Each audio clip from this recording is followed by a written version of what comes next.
Um conceito importante é o conceito de taxa real. Em todos os problemas de matemática financeira, aquela taxa que é usada para determinar os juros ou o montante, muitas vezes não reflete a situação real do custo daquele dinheiro disponibilizado para o tomador. Vejamos como isso ocorre. Vejamos a ideia de taxa real. A taxa real é a relação entre o capital disponibilizado para alguém e o montante realmente a ser pago. Vejamos uma situação concreta. Um empréstimo de 1.000 por um ano e montante de 1.200. Observando isso, nós temos um capital de 1.000, juros de 200 e montante de 1.200. Fica claro para nós que a taxa aplicada nesse financiamento foi de 20%. Essa é a chamada taxa real, porque não teve nada de diferente nessa situação. Mas vejamos essa mesma situação com alguns ingredientes novos. Vejamos, um empréstimo de 1.000 por um ano, a taxa de 20% ao ano, com juros pagos antecipadamente. Nessa situação, o capital é de 1.000, juros de 200 e o montante de 1.200.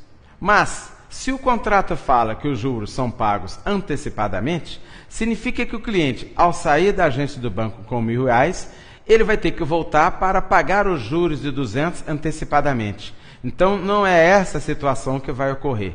O capital real disponibilizado para o cliente é de apenas 800, porque ele já pagou antecipadamente os juros de 200.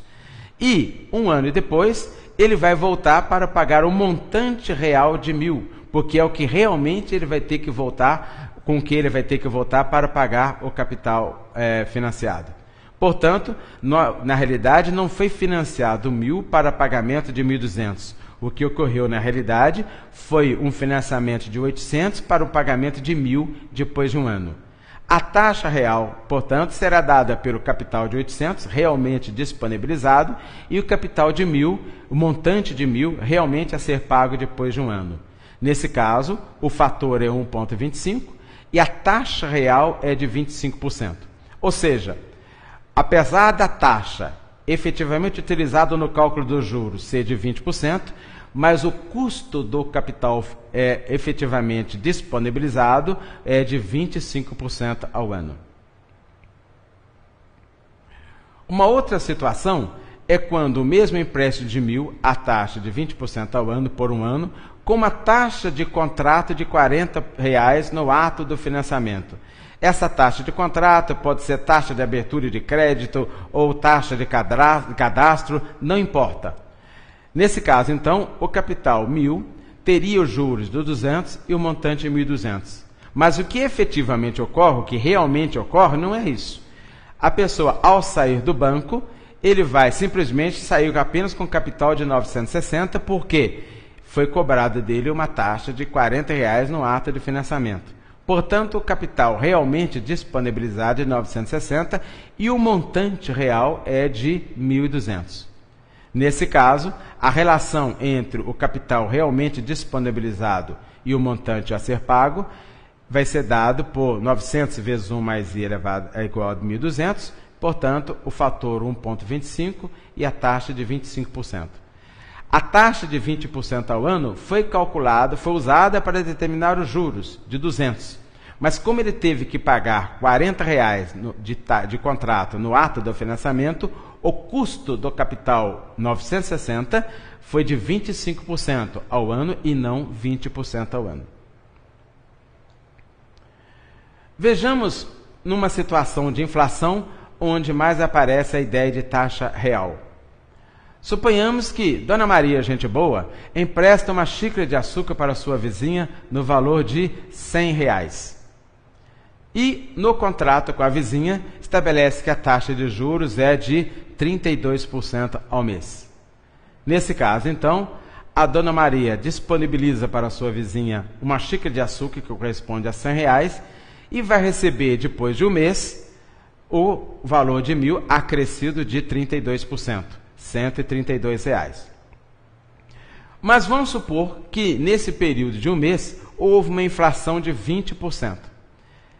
essa inflação de 20% vai mudar todo o negócio. A Dona Maria, quando for repor o seu estoque de açúcar, ela não vai comprar mais a mesma xícara de açúcar por R$100.